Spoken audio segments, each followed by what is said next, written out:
They told you to dream big, but they forgot to warn you. Dreams are not for the faint of heart, because once a dream takes root inside your mind, it will either set you on fire or tear you apart. The truth is, you don't become what you want. You don't become what you like. You become what you obsess over. Obsession is not madness. Obsession is clarity in a world drunk on distraction. It is the purest form of devotion, the rawest form of hunger, and the difference between a man who merely survives and a man who rewrites history is this. One dabbled, the other was possessed. Edison did not merely work hard in his lab. He was haunted by light, obsessed with pulling the sun out of the dark.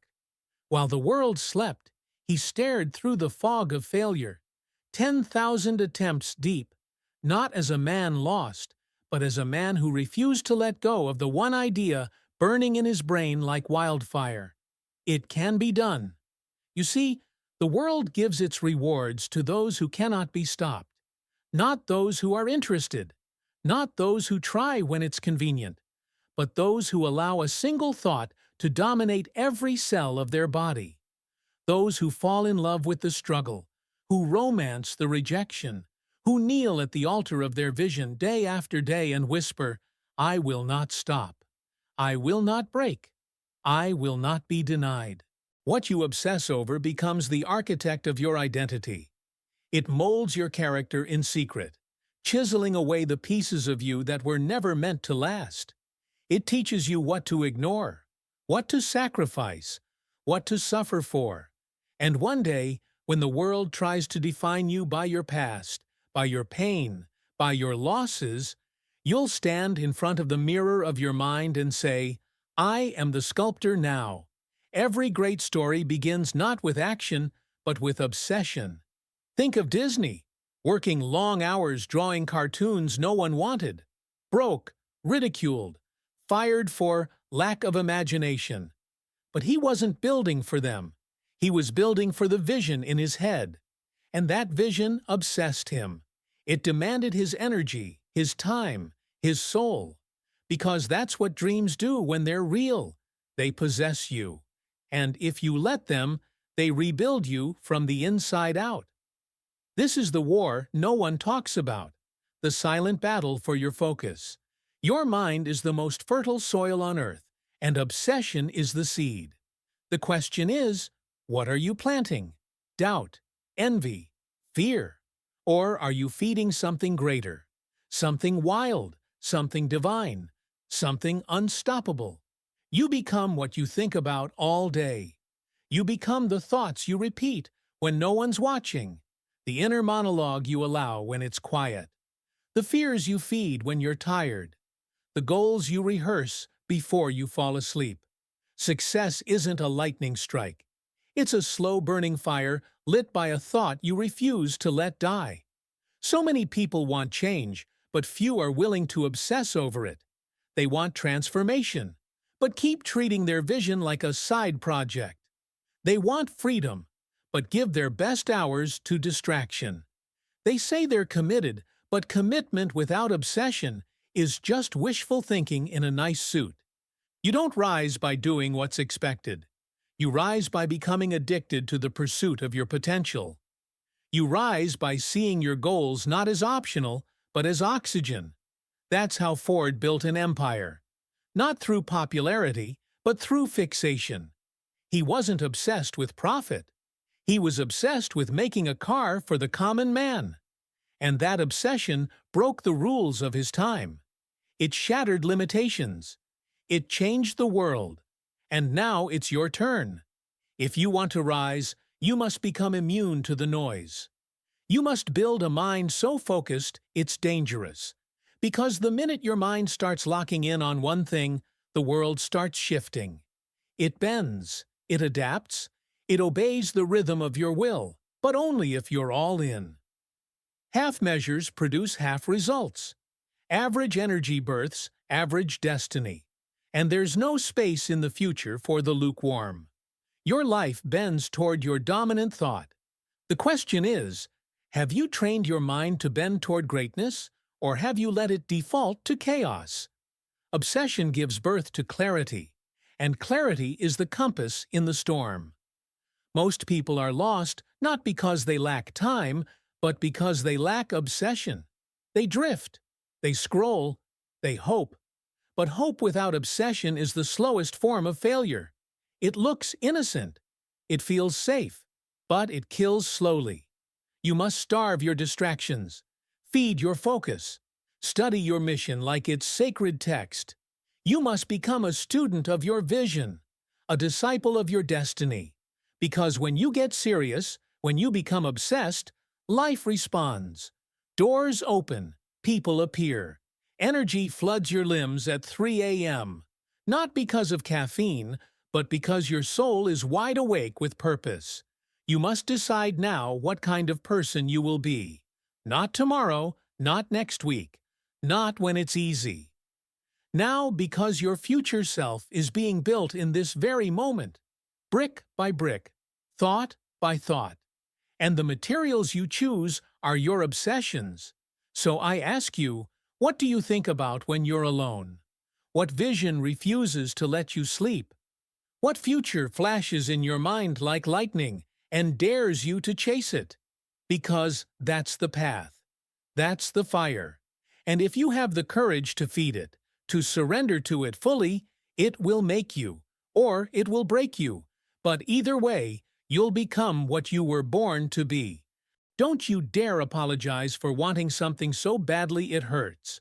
For waking up with fire in your chest and going to sleep with visions in your eyes.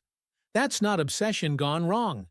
That's destiny calling your name in the only language it knows. Urgency. They told you to balance. They told you to calm down. But greatness was never born from balance. Greatness is born in extremes. In those who go too far, too long, too deep.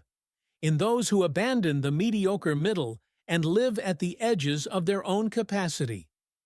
Abraham Lincoln didn't casually read books about law in candlelight. He devoured them. He inhaled knowledge like oxygen because he knew something the world hadn't realized yet. That education wasn't about credentials, it was about liberation. And he was obsessed with becoming free in mind before he freed a nation. The world tells you to chill, to be realistic, to pace yourself. But what they really mean is, stay average, stay in line, stay in your place. Because when a man becomes obsessed, when he gives every waking breath to a cause, he becomes a threat to the status quo. He becomes dangerous, and the world fears what it cannot control. Your future doesn't belong to the lukewarm. Your potential will not bow to convenience. If you're waiting for permission to go all in, you'll be waiting for the rest of your life. Obsession doesn't wait. It doesn't knock. It kicks down the door and says, I'm not here to visit. I'm here to take over. There will be nights when you question your sanity.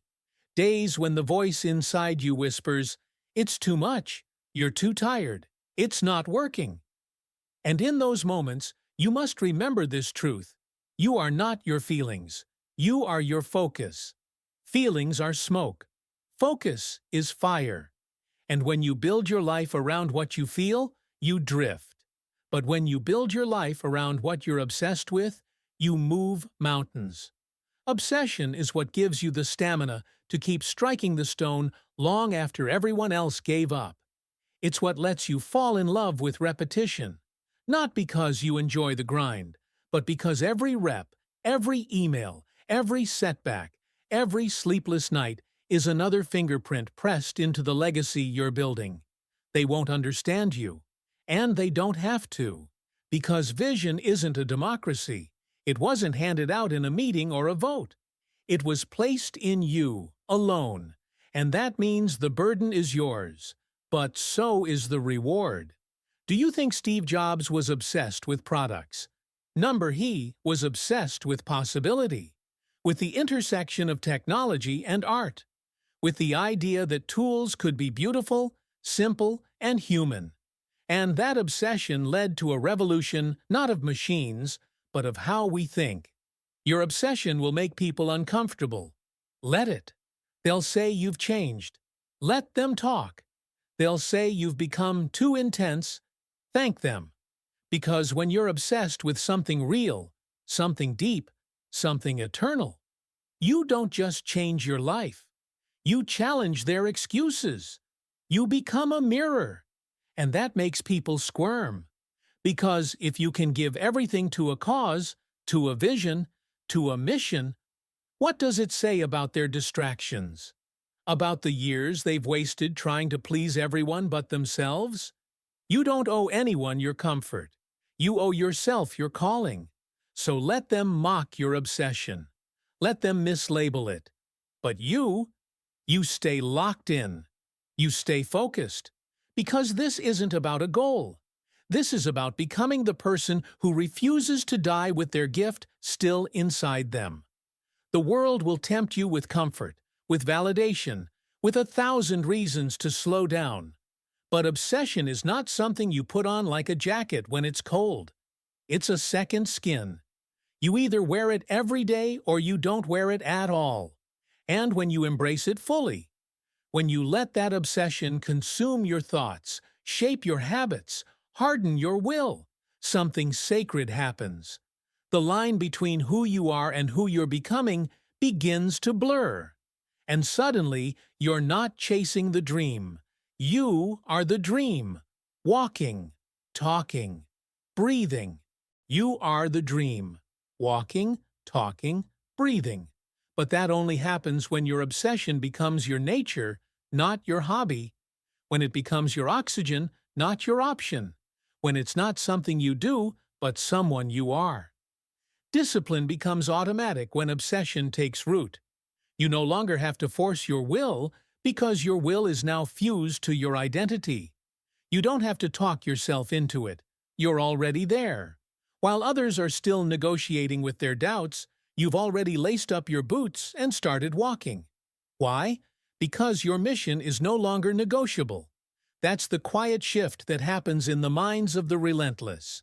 They stop asking for motivation and start acting from obsession. They don't need perfect conditions because they've become the storm. Do you think Carnegie waited for permission? He rose from a one-room shack, worked 12-hour days, and still obsessed over self-education. While others drank their paychecks, he devoured books. While others chased comfort, he chased capacity. And that obsession didn't just build wealth, it built steel, railroads, institutions. He wasn't just building a company. He was building the inner strength to carry empires. And that's what you're doing, whether you realize it yet or not. Every time you say no to distraction, every time you say yes to discipline, every time you choose purpose over pleasure, you're not just building habits. You're building infrastructure for your destiny, foundations strong enough to carry what's coming. Because obsession doesn't just create results. It creates gravity. It pulls opportunities, people, and resources toward you, not because you asked, but because you became undeniable. When you're obsessed, your energy speaks before you do. You enter a room, and people feel something different. You speak, and your voice vibrates with something unshakable. It's not arrogance, it's alignment. The fire within you is no longer flickering, it's roaring. But obsession demands payment. It will ask for your attention, your time, your comfort, your certainty. It will test your relationships, your patience, your ego. And when it does, you must be willing to lose the version of you that was addicted to being liked, to being safe, to being average. Because you can't be obsessed with your purpose and obsessed with your reputation. You must choose. And when you do, you'll discover this truth. The most powerful force on earth is a human being fully aligned with one obsession and absolutely unwilling to compromise it. It's not that you have to be perfect. It's that you have to be possessed. Possessed by a belief so deep that it drowns your excuses. Possessed by a future so vivid that it blinds your distractions. possessed by a purpose so strong that it drags you through the days you feel weak, unsure, broken. The world doesn't need more talent. It needs more people who are on fire. You don't have to be the smartest. You don't have to be the fastest. But if you are the one who refuses to be out-obsessed, then no one can outlast you, because time bends for the obsessed. It stretches, it expands. Why? Because when you're locked in, when your thoughts align with your actions, when your days are governed by a singular mission, momentum compounds, and what once took a year begins to happen in a month. What once felt impossible becomes inevitable. And still, people will call you crazy. Let them. The Wright brothers were mocked for believing man could fly, but they weren't chasing applause. They were chasing the sky. They were obsessed with a vision no one else could see. And that obsession gave them wings. So the question isn't, is it realistic? The question is, does it own your mind? Because if it owns your mind, it will eventually own your reality. That's not magic. That's mathematics. That's how the brain works. It filters the world through what it's obsessed with. And if you feed it a mission, a purpose, a destination, it will begin to rewire itself to get you there.